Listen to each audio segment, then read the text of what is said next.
축구문화연구소장 양한빈입니다. 안필드에서 아스날이 리버풀을 상대로 4대0 대패를 했습니다. 오랜만에 아주 딥한 축구 전술 영상을 찍고 싶어서 이번 경기 전술 분석을 정말 열심히 했었는데요.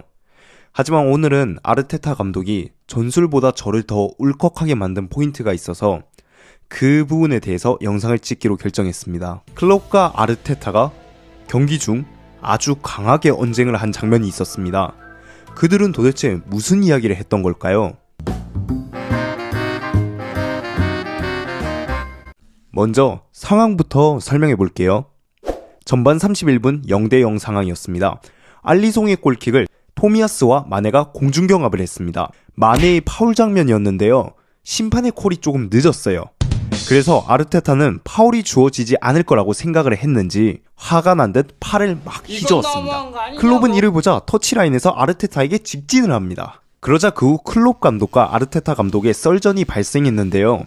네 번째 부심인 앤드 메들리라는 부심이 두 사람을 중재했어요. 그리고 그 이후 스티븐 라운드 코치가 아르테타를 말렸지만 아르테타는 나봐 나보라고 나봐 나보라니까 이러면서 계속해서 목소리를 높이는 모습을 보여줬죠.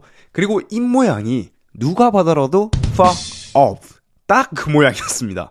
물론 아닐 수도 있는데 입모양이 너무 그거였어요. 이후 두 감독은 올리버 주심에게 각각 옐로우 카드를 받으며 선수보다 더 빨리 경고 카드를 받았습니다. 여기서 깨알 축구 지식. 이날 경기를 평소 축구를 안 보던 친구랑 봤습니다. 그 친구가 감독도 카드를 받을 수 있냐고 몹시 놀라더라고요. 감독이 카드를 받는 건 2019-20 시즌부터 프리미어 리그 등 유럽 대부분의 축구 리그에서는 감독과 코치진들도 옐로우 카드를 받을 수 있게 규정이 변경되었습니다. 참고로 이 규정에 의하여 최초로 옐로우 카드를 받은 감독은 펩 가르디올라였습니다. 이날 경기가 끝나고 양팀 감독은 이 언쟁에 대해서 인터뷰를 했습니다. 먼저 클롭 감독은 대타와의 언쟁은 정말 큰 문제가 아니었다. 상황은 완전히 깨끗한 상황이었다.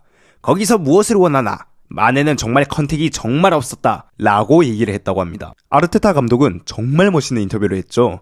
클롭과의 언쟁은 경기장에 두고 왔습니다. 축구는 졌지만 인터뷰는 네가 이겼어. 아르테타는 클롭 감독은 자신의 팀을 보호했고 저 역시 제 팀을 보호하기 위해서 나섰습니다. 그것이 전부입니다. 문제될 일이 아닙니다. 경기 후 클롭 감독과 이야기를 나누며 그의 승리를 축하해 주었습니다. 언쟁은 경기장 위에 남겨두고 왔습니다. 오늘 아스날은 리버풀에게 대패를 했습니다. 사실 아스날 팬분들은 오늘 경기를 이길 거라고 예상한 분들은 없었습니다. 단지 지더라도 끝까지 투지를 보여주기를 원했어요. 오늘 전술도 그렇게 나쁘지 않았습니다. 물론 4대0으로 지기는 했습니다. 하지만 재밌었어요. 아르테타가 이렇게 할애내는 모습도 선수 시절을 통틀어도 저는 이런 모습 처음 봤고 그대들의 열정이 이 멀리 한국의 이 방구석까지 전달이 되었습니다. 네, 솔직히 조금 울컥했습니다.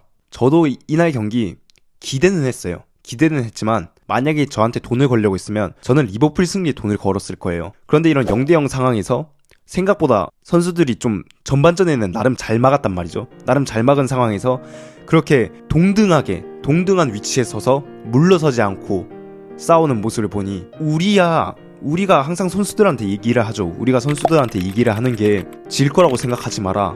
너네 자신을 믿어라. 이길 거라고 생각하고 축구하라. 근데 우리 인생도 한번 보십시오. 우리도 그런 순간들이 있잖아요. 안 될 것 같다고 생각이 들 때. 그런데 우리 오늘 아스날 선수단과 특히 아르테타 감독은 본인이 질 거라는 생각을 했는지는 모르겠어요. 그런 생각을 안 했을 수도 있어요. 그래도 정말 끝까지 좀 최선을 다해준 모습이 울컥했습니다. 제 자신을 좀 돌아보게 됐네요. 오늘 우리가 이긴다고 해서 우리가 우승권인 것도 아니었고 오늘 졌다고 해서 우리가 위기에 빠진 것도 아닙니다. 그러니까 타바레스야 고개 들어. 잘했어 임마. 고품질 라디오 방송 축구문화연구소